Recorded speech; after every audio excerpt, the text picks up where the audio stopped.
readjust? Sure, the court officers will be kind enough to help you.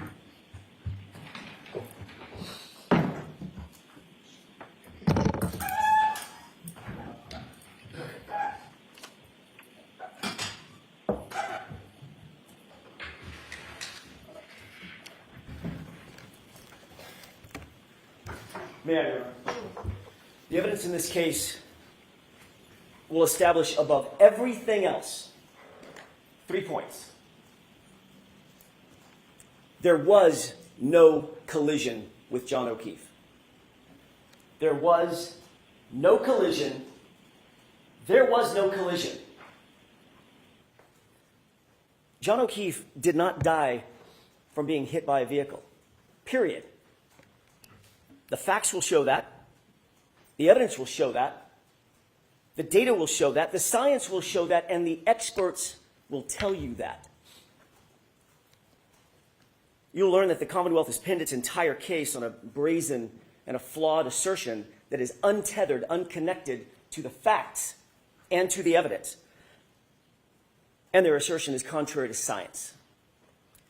Because at the end of the day, folks, there was no collision with John O'Keefe. So how did we end up here?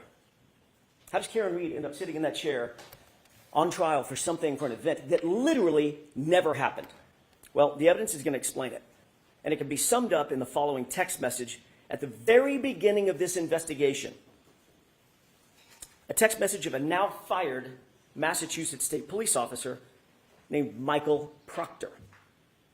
He was the lead investigator on this case, and he was talking about a fellow officer, a fellow cop, who owned the property where John O'Keefe's body was found. Text message with a buddy. Question, is the homeowner going to catch any shit? Answer, nope. He's a Boston cop too. That quote defines the lack of integrity of the Commonwealth's entire case, its entire investigation, and this prosecution. During the course of this trial, you'll learn much more about Mr. Proctor, why he said that, and what it really means. What you'll see and hear in this courtroom in the coming weeks is not just a story of a tragic loss. And make no mistake, John O'Keefe's death is and was a tragic loss. But the story you'll hear is about an investigation that was riddled with errors from the beginning, a rush to judgment, conflicted, and corrupted from the start. Corrupted by bias, corrupted by incompetence, and corrupted by deceit. Finally, it was corrupted by a deliberate effort to avoid and to cover up the very truth that you are seeking. You'll find when you hear the evidence that the Commonwealth's case is the literal definition of reasonable doubt. They won't be able to talk their way out of it. They won't be able to explain their way out of it. They won't be able to excuse their way out of it. And they can't meet their extreme burden of proof, which the court will tell you is beyond any and all reasonable doubt and to a moral certainty. Members of the jury, Karen Reed found John O'Keefe dead on the front lawn of a Boston police officer, Brian Albert, at 6 a.m. on January 29th, 2022. Picture the scene. Blood-curdling screams, ambulances, emergency lights on, fire engines, ladder trucks, paramedics, patrol vehicles, patrol cruisers, police officers, first responders, firefighters, all swarming all over Brian Albert's lawn, literally feet under his bedroom window.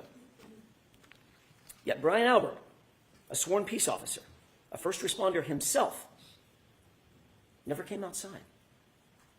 Never went outside to see what the chaos was about, never went outside to see if he could assist a man in need, never walked outside his house to see if he could help a fallen fellow officer on his own front lawn. More shockingly, you'll learn that lead investigator for the Massachusetts Police, Michael Proctor, never set foot inside Brian Albert's house that day. Never engaged in any investigation inside that house that day, even though a party with much alcohol had just occurred in that house, and even though a Boston police officer was found dead or dying just mere feet from the front door on that lawn. He never secured the crime scene, never separated and secured witnesses. He never properly collected evidence. He never secured the evidence. He never searched for signs of a struggle inside or outside the home. He never properly canvassed the neighborhood. Michael Proctor never did any of these things, even though fellow officers of Michael Proctor's, actually mentioned, in their words, not mine, that it looked like John O'Keefe may have been, quote, in a fight. You'll have questions about that conduct. During the course of this trial, you'll find that the Commonwealth will not have answers. You'll see from the evidence in this case that this case carries a malignancy, one that is spread through the investigation, it's spread through the prosecution from the very start, from the jump. A cancer that cannot be cut out, a cancer that cannot be cured. And that cancer has a name. His name is Michael Proctor. Now, you didn't hear his name in the prosecution's opening statement. Not once. And I suspect that was probably by design. But make no mistake about it. The evidence will show in this case that Michael Proctor is the very definition of the Commonwealth's case. And he's also their Achilles heel. He was the lead investigator on the case officer, the architect of the entire prosecution. You'll learn there's not a single part of this case, folks, not a single part, that he didn't touch, that he didn't direct, that he didn't orchestrate personally. Every single bit of it has his fingerprints on it. You'll learn that Michael Proctor was a longtime family friend of the Alberts. And he's been disgraced by his own agency, not by us, by the Massachusetts State Police. Investigated, suspended, and fired. The evidence will show that Massachusetts State Police found him guilty, found Michael Proctor guilty of bringing dishonor to the department for his conduct, not in some other case, not in some tangential case, in this case. The investigation of Karen Reed. Conduct that included bias in favor of his friends, the all-powerful Albert family, and bias against my client, Miss Reed, the outsider. Do you have any idea how hard it is for a state trooper to get fired? Well, the evidence is going to show that Michael Proctor earned it. Every bit of it. You'll hear that within hours of a Boston police officer being found dead on Brian Albert's lawn, Michael Proctor, the lead investigator, who had investigated exactly nothing up to this point, right at the beginning, made an early pronouncement that Brian Albert himself was not going to, quote, catch any shit, end quote. And that was for one reason, and one reason only. He's a Boston cop. The evidence will show that Michael Proctor made this statement in a text conversation with his high school buddies. A text he never thought would see the light of day, certainly never thought we would get a hold of. And when he thought no one was looking, he actually said the quiet part out loud. He's a cop too. We'll give him a pass. You'll learn that in Michael Proctor's world, rank has its privileges. And the evidence will show that's privileges that you don't get and I don't get. But apparently a Boston police officer, Brian Albert, and his friends, they do get. You'll learn that in Michael Proctor's world, he didn't care about finding the truth.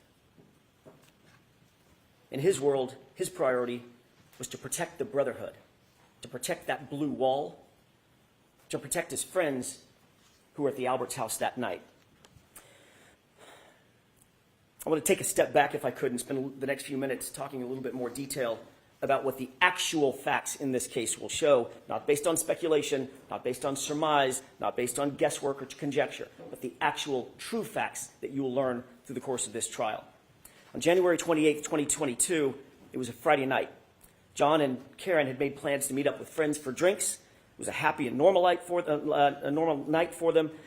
They were affectionate, they were loving, they were in good spirits. Nothing out of the ordinary. They started at a local watering hole called C.F. McCarthy's. You've heard that name before, and you'll hear it again. And eventually they made their way over to the Waterfall Bar and Grill, another bar where they ended up. When they got to the Waterfall Bar and Grill, the Albert family was already there, already heavily drinking. You'll learn that this was no ordinary family, the Alberts. The Albert family was a well-known Canton family. Some might even describe them as a very powerful Canton family. Brian Albert was there at the Waterfall. You'll hear that he's a longtime Boston police officer. His wife, Nicole Albert, was there with him. His brother, Chris Albert, a powerful Canton politician.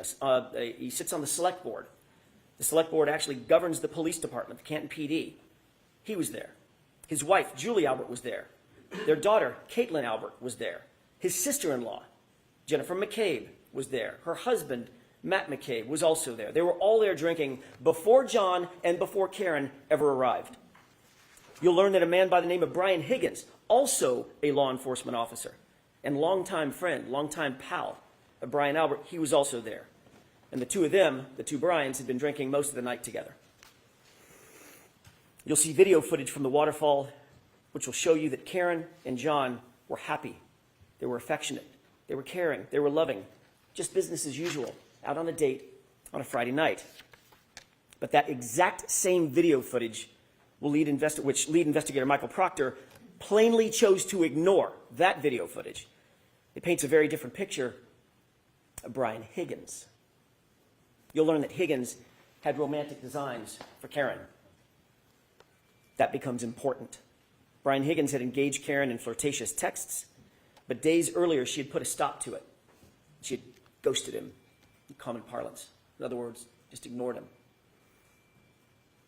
The evidence will show that the first time he saw her and was in her presence after being rejected by her was when she walked into the Waterfall Bar and Grill along with her boyfriend, John O'Keefe. At 11:58 p.m., just minutes before John ultimately arrived at the Albert residence, you'll see a video at the waterfall of an unsettling interaction, troubling interaction between Brian Higgins and John O'Keefe. And unlike the lead investigator, Michael Proctor, in this case, you won't ignore that evidence. As the bar was closing around 12 midnight, the Alberts invited everybody back to their house for a get-together to just keep the night going. And you'll learn that Karen and John ultimately pulled up to the house. They got out of the SUV to make sure they had the right address. You see, neither John nor Karen had ever been to 34 Fairview. They weren't even sure they were at the right address. And the evidence will establish that John got out of the SUV and went into the house. Let me say that again.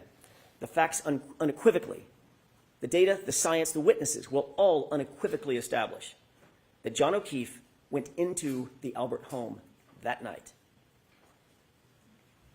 Eyewitnesses and forensic data will establish that fact. When he didn't come back out, you'll learn that Karen grew increasingly frustrated. She got upset. She was left alone in a car, in the cold, in the middle of the night, with the car idling. John had gone into the house. She expected him to come right back out, and when he didn't, seconds turned into minutes, and minutes started to clock away. She left John a voicemail, then another voicemail, voicemail after voicemail after voicemail, text messages. But he was unresponsive. He didn't pick up a single call. He didn't respond to a single text. The longer he didn't respond, the more upset she got. The Commonwealth will intimate, as they already have in their opening statement, that these voicemails are evidence that the two were fighting. The actual evidence in this case, however, will show the exact opposite. You'll hear that Karen was very agitated. You'll hear some voicemails where she's swearing. You'll hear voicemails where she calls him names. There's name calling. But you'll also hear the context of those voicemails. And every single one of them, every single one of those voicemails was left for John after he failed to come back out of the house, after he failed to respond to her voicemails and to her texts. Karen believed John had just left her sitting there, grabbed a beer, was partying with his friends. The evidence will actually show that John and Karen never had a crossword, not a single crossword that entire evening before he left that SUV and went inside the house. And you will learn what Karen had absolutely no way of knowing at the time. It wasn't that he wouldn't respond to her. It's that he couldn't respond to her. And the evidence will show you why. Let's talk about that. We'll introduce you to a doctor named Elizabeth Lopesada, a renowned forensic pathologist, a medical examiner, and a professor at Brown University. She will tell you that the injury to the back of John's head, first of all, was immediately incapacitating. And that has meaning. At the moment he suffered that fatal head injury, he couldn't walk, talk, grab his phone, cry for help, nothing. He was completely incapacitated, completely unconscious from the moment he suffered that injury. He was completely still and incapable of interacting with anyone or anything. But the doctor will tell you something more, and just as important. She'll tell you that John O'Keefe did not suffer from hypothermia, as the Commonwealth will undoubtedly allege. His body showed no signs of it. No frostbite, no cold-induced injuries to his organs, no damage based on cold or frost. Ladies and gentlemen, the scientific evidence and the medical evidence will establish that John O'Keefe had to be injured somewhere else, somewhere warmer, and his body had to have been moved out into the cold. And that's where, ultimately at 6 a.m., Karen found him the next morning. You will learn that John did not have a single injury consistent with being hit by a car. Let me say that again. The evidence will establish that John did not suffer a single injury on his body consistent with having been hit by a car. Not one. You'll learn that John's torso, his ribs, his chest, his arms, his hips, his legs, his knees, his ankles, his feet, all of them, no broken bones, no fractures, no contusions, no torn ligaments, no internal injuries, not even a bruise. Nothing consistent with a car accident, despite the Commonwealth's contention that he was slammed into by a 6,000-pound SUV. Not a bruise. Dr. LaPosada will tell you with medical certainty that, in fact, John was not struck by a vehicle. Medically and scientifically, he could not have been struck by a vehicle. Therefore, as I said, there was no collision. She will tell you that the patterned abrasions on John's right arm, the patterned abrasions you see over my left shoulder, they're not the result of being struck by a car or a taillight. You'll take one look at these injuries and you'll agree with Dr. LaPosada. The evidence will show that these injuries are from an animal, like a large dog, like the large dog that was inside the Albert house that night. You'll learn that Brian Albert has actually admitted that his large dog, the family dog, is, quote, not good with strangers. And of course, John, never having been to the house before, was a stranger that night. You'll also learn that oddly, very oddly, after having their family pet for 7 years, a short time after this incident, the Alberts got rid of that dog.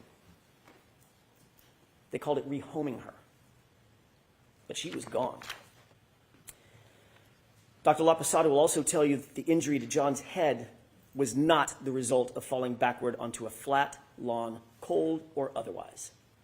Rather, Dr. LaPosada will tell you with medical certainty that the injury pattern to his scalp was produced by an impact from a raised or ledged surface, a surface that does not exist on Brian Albert's front lawn where John was found. The medical evidence will establish no hypothermia, no injuries from a car strike, no collision with a motor vehicle. And forensic analysis of John's cell phone, Mr. Brennan mentioned that in his opening statement. The Commonwealth's own expert will ultimately support the exact facts that I just told you, including the temperature data. John O'Keefe was injured someplace warmer, and he was moved. That alone is reasonable doubt, but there's much more. You'll also learn that there were many people at that after-hours gathering at Brian Albert's house who would have left by the front door just feet from where John O'Keefe's body would have ultimately been, had he actually been there, right after 12:30 a.m., which is what the Commonwealth's claim is. There were nearly a dozen people who walked out that front door directly adjacent to the precise spot where John O'Keefe would have been lying. Not a single person, not one, not a single person, saw a 6'2", 216-pound man laying sprawled in the front lawn in dark clothing on a light white dusting of snow. Not one. Then the evidence will also show that every one of those same people drove by that same spot, not walked by it, drove by it to leave the house, and still not one of them saw John laying in the yard when they left between 1 a.m. and 2 a.m. in the morning. But you know who else you'll find never saw a body on that lawn?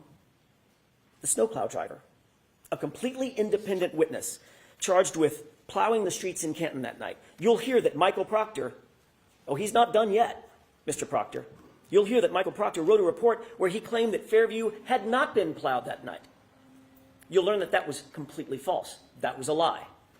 Michael Proctor did not want any more witnesses. He didn't want the truth, and he falsely claimed that the road was never plowed. You'll learn that he wouldn't look for the plow driver, but we did, and we found, and we'll introduce you to, Brian Loughran. He plowed Fairview that night, and what he's going to tell you is that there was no body on that lawn at 2:30 in the morning.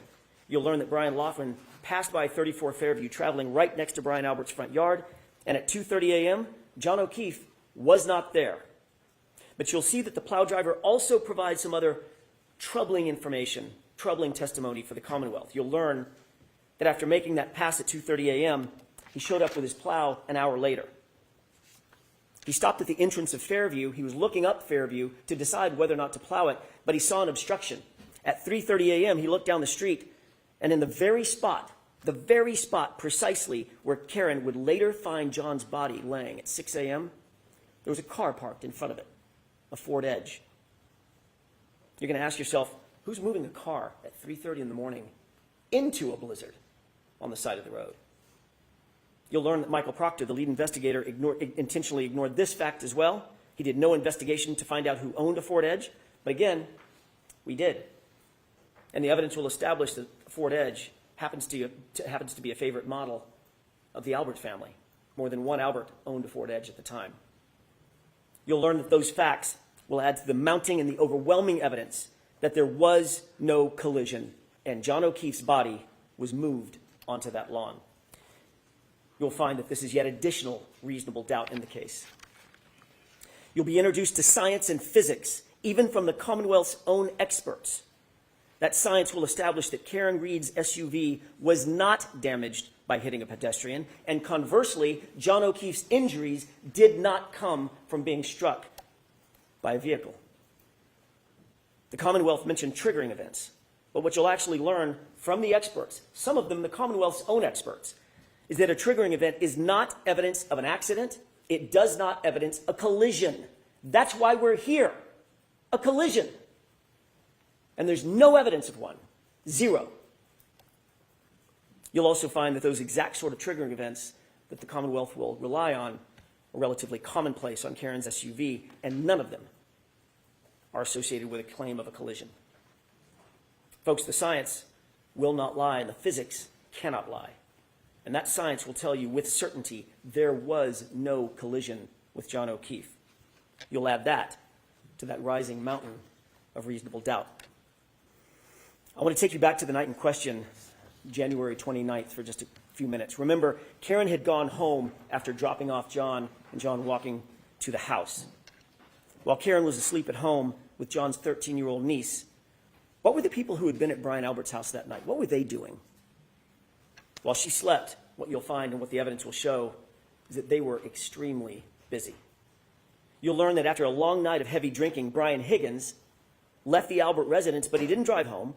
Rather, he drove over to the Canton Police Department, where he kept an office at about 1:25 a.m. Not a Canton police officer, but he kept an office there. Why go back to his office at 1:25 a.m.? Why go back to the Canton Police Department at 1:25 in the morning on the night of a blizzard? You'll learn that while there, Higgins made a call at 1:30 a.m. Higgins will later deny that he made that call. You'll find that curious. And his explanation for that late-night visit to Canton PD, you'll find that it changes nearly every time he's asked about it. You'll learn that after everyone left Brian Albert's house, Brian Albert actually claimed he had no contact with anybody else except his wife. No contact.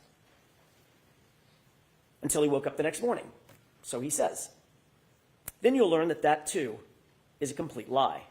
His phone records establish that he placed a call to none other than Brian Higgins at 2:22 a.m., shortly after Higgins completed that late-night visit over to Canton PD.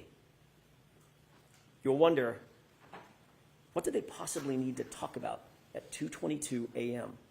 that night? The evidence will establish that Brian Albert called Brian Higgins first. Brian Albert then disconnected that call when Higgins didn't answer it. Seconds later, Brian Higgins returned the call. Brian Albert then did answer that call. They spoke for 22 full seconds, had a conversation, then they both hung up their respective phones. You'll learn that when they were asked about these calls and conversations, both Brian Albert and Brian Higgins lied about it. Both of them. They said they never had a call with each other. But then ultimately, when they were confronted with their own cell phone records and they could no longer deny the calls, they were asked independently, explain yourself. And they both came up with the exact same explanation. A butt dial. The evidence will make you question, why did Albert and Higgins speak at 2:22 a.m.? And why did they both try to cover up that phone call? You'll also learn after this incident and within days of one another, both Brian Higgins and Brian Albert, both police officers, both trained investigators, got rid of their phones. Both of them. And what else you'll learn, Brian Albert got rid of? Shortly after this incident, Brian Albert got rid of his house, the whole thing. Just sold it. His childhood home, a home that had been in the Albert family for generations.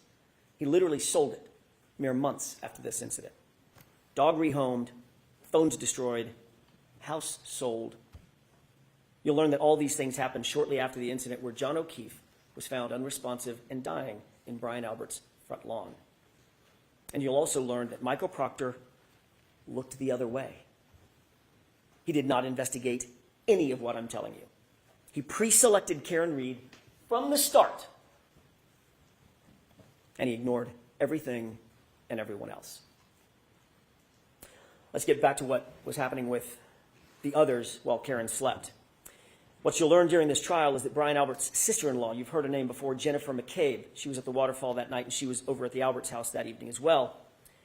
She left the after-hours gathering about 2 a.m., a little before 2 a.m., got home around 2 a.m., and you'll learn that according to the Commonwealth's own evidence from a forensic software program called Physical Analyzer made by Celebrite, it's considered the gold standard for forensic tools, you'll learn that a Google search was discovered on Jennifer McCabe's phone.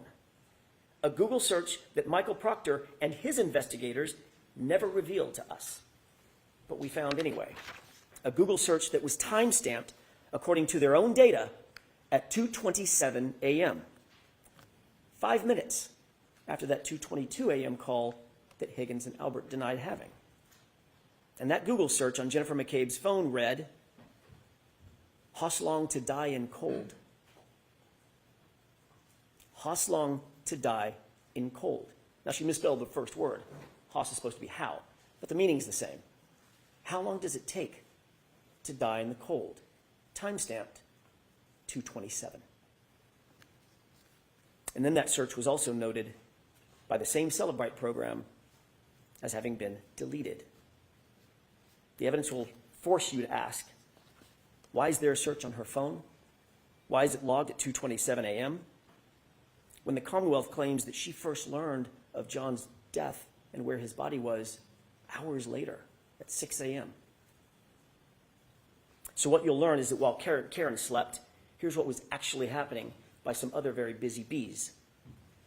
1:25 a.m., Brian Higgins makes an unexpected visit to Canton PD. 1:30 a.m., he makes a phone call that he later denies ever making. At 2:22 a.m., Brian Higgins and Brian Albert talk.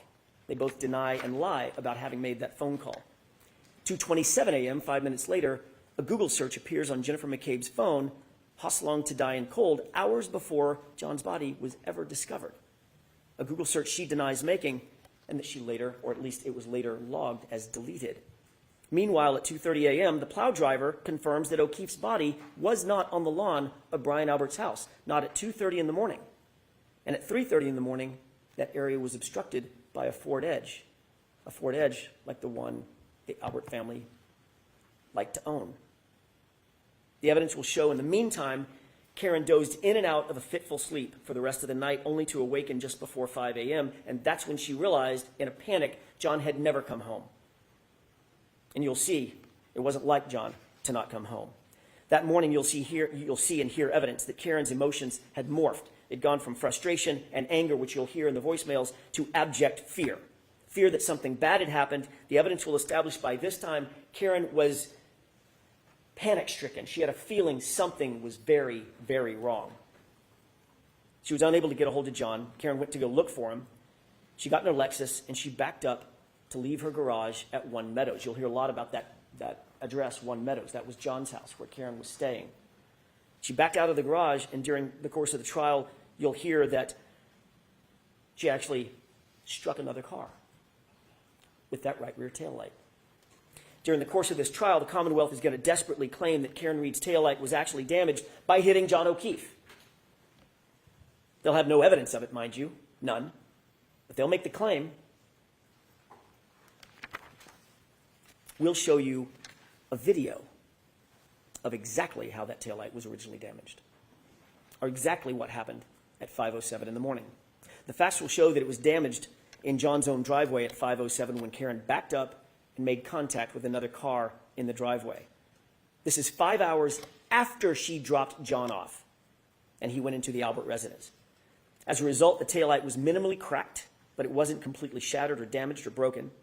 And that's the condition of the SUV when Michael Proctor got a hold of it. That becomes important. You'll hear from an independent police officer, an eyewitness to the damage on that SUV, someone not connected to Michael Proctor or under his control. And he'll tell you that he saw the taillight damaged before it was in Michael Proctor's possession, but it was not completely shattered. And you won't have to speculate how that taillight got cracked originally. You'll see it for yourself. It's on video. You'll learn that part of the reason that Karen's Lexus hit that car at One Meadows is because she backed out looking for him at a time when she was absolutely panic-stricken and grief-stricken. Where was John? Why hadn't he come home? What had happened to him? Is he hurt? Is he passed out somewhere? Her mind was reeling. The evidence will establish she wasn't giving anything away. Everything was on the table. What could have happened to John? You'll learn that when she woke up and he still wasn't home, she was just racking her brain for what could have happened to him, and she was worried about possibly the worst. He had gotten out of the car, he'd walked to the house, she was confused, and later, when she found him at 6 a.m. on the lawn, where she last saw him going toward the house, her mind started reeling, oh my God, did a plow hit him? Did I hit him? Could I have hit him? What could have happened to him? And that video clip that you saw, out of context, when she said the words, he did not look like he was mortally wounded, she's not talking about at midnight. She's talking about at 6 a.m. when she found him. That's what she was talking about. Your job will be to make sure that the evidence isn't presented to you too cute by half. She was saying all those things. Did a plow hit him? Could I have hit him? Did I hit him? She was saying that to herself and to other people. And the Commonwealth, very obviously, will try to seize on that panic and twist this into some admission. But here's the actual truth. That's not a confession. Could I have hit him? Did I hit him? Could a plow have hit him? That's a person trying to make sense of an unexplainable circumstance, a natural concern of a bereaved significant other. A woman desperately trying to piece together what could have happened on this tragic night. John didn't come home. And the evidence will show that Karen Reed never said, I hit him. Never. Not in the background of the 911 recording, not on any dash cam video, not on any audio, not on any police body cam, not to a first responder. It's never mentioned in a single report. It's never reported in a single report from January 29th, not by one person, because it never happened. The evidence will show that there were at least 13 members of law enforcement or first responders and 2 civilian witnesses that were intently focused on what was happening at that scene. They were all over the lawn. They were all over Karen. Officer Sarath, Mullaney, Good, Lank, EMT Nuttall, Flamati, Kelly, Walsh, Woodbury, Whitley, Becker, Robery, McLaughlin, Carrie Roberts, Jennifer McCabe. They were all there, watching and listening. On January 29th, when John O'Keefe was found, not one first responder reported having heard Karen Reed say the words, I hit him. Not one. Not one civilian reported having heard Karen Reed say, I hit him. The facts will show that the first time this improved statement was ever claimed to have been made was some 24 hours later by a single EMT in an interview. Now listen to this. In an interview coordinated by a Canton police detective named Kevin Albert. Brian Albert's brother. And remember, Chris Albert, the other brother, is a board selectman to whom the Canton Police Department reports. And what's more, you'll learn that Katie McLaughlin, that's the EMT, that's the single EMT, the first person to have claimed to have heard this unrecorded and unreported statement, is years-long, close personal friends with a young woman named Caitlin Albert. You heard that right. It's Brian Albert's daughter. During the course of this trial, you'll become familiar with and you'll realize that the Alberts are indeed a powerful and indeed an influential family, and that will mean something. You'll learn that there are other major problems with the prosecution's case. The evidence will establish that Michael Proctor himself, the lead investigator and architect of this entire case, has a long-standing and personal relationship with the Albert family. Yes, that same Albert family. His sister was close friends with Julie Albert. He personally sat at head tables at weddings, or at a head table at weddings with the Albert family. He entrusted the Alberts with babysitting his own children. You heard that correctly. And yet he was the lead detective assigned to investigate the circumstances of a Boston police officer laying dead on the Alberts' front lawn. That's not just bias, you'll learn. That's not just coincidence. That, folks, is corruption. And you'll see how far it went.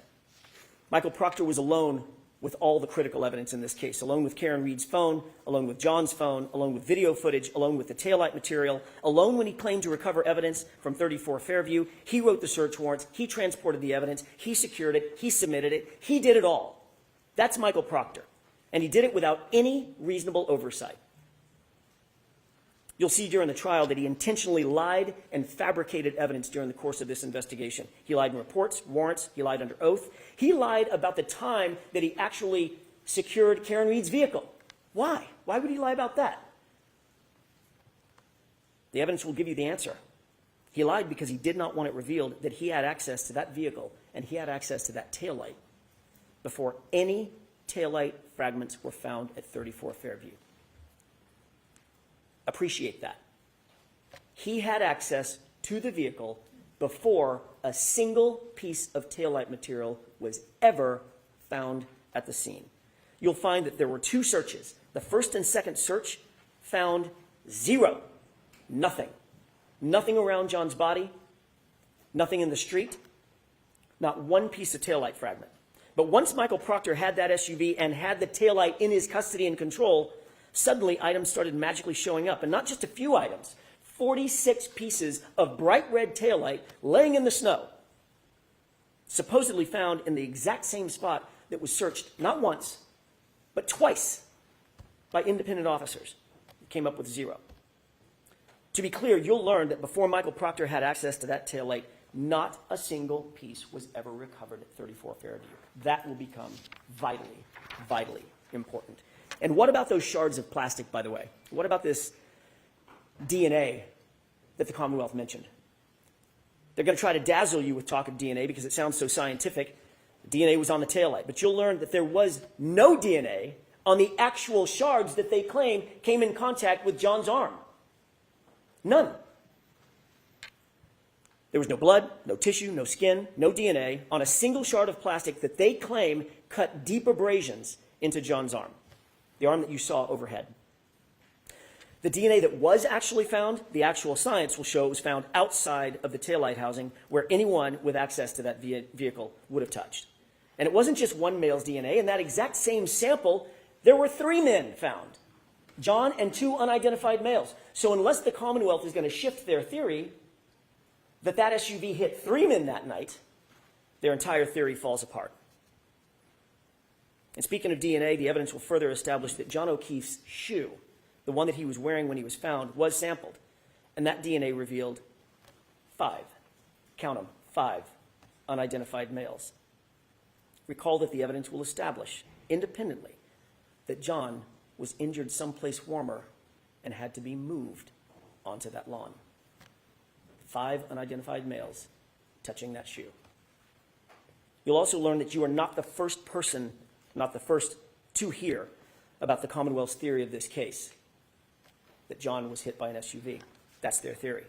the Commonwealth presented this exact same claim to their own medical examiner, a woman by the name of Dr. Irini Scorti-Bello. And you'll learn that after reviewing what's called a law enforcement accident notifier, with law enforcement's theory of the collision written in it, defined in it, after conducting the autopsy herself, after examining John's injuries in detail, she refused to conclude that John's death was a homicide based on the Commonwealth's presentation and their theory. That's right. The Commonwealth's own medical examiner will not deem the manner of death in this case, a homicide. She won't do it. But they're nonetheless back again trying to present the exact same theory to you in this trial. Again, the evidence will show that that is reasonable doubt. Throughout this trial, the Commonwealth will try to convince you of paranormal events, phones calling themselves, messages deleting themselves, Google searches made and then unmade, evidence magically appearing and evidence magically disappearing. But all that smoke and all those mirrors will not ever reach their burden. Because that's what this case is ultimately about. It's about the Commonwealth's burden of proof. You'll learn that during the trial, the Commonwealth bears the highest burden known to our justice system. They must prove every element of every charge beyond a reasonable doubt and to a moral certainty. And you'll learn that moral certainty means the highest level of certainty known in human affairs. It's not a small thing. They're not going to be able to do that. Not when every piece of this case was handled by a disgraced investigator with a motive to protect his friends, not when the physical evidence contradicts their very theory, not when their own medical examiner won't call this case a homicide based on the exact theory that they're presenting to you, not when the conduct of those in the House and the utter lack of investigation speaks volumes about those who actually have something to hide. By the end of this trial, you'll conclude that Karen Reed is not guilty of hitting John O'Keefe with her SUV. There was no collision. She's the victim of a botched and biased and corrupted investigation that was never about the truth, folks. It was about preserving loyalty. You'll find that this case is the very definition of reasonable doubt. And at the end of this trial, we'll ask you to return the only verdicts, all three of them, that are consistent with the evidence, the science, the truth, and justice. Not guilty, not guilty, not guilty.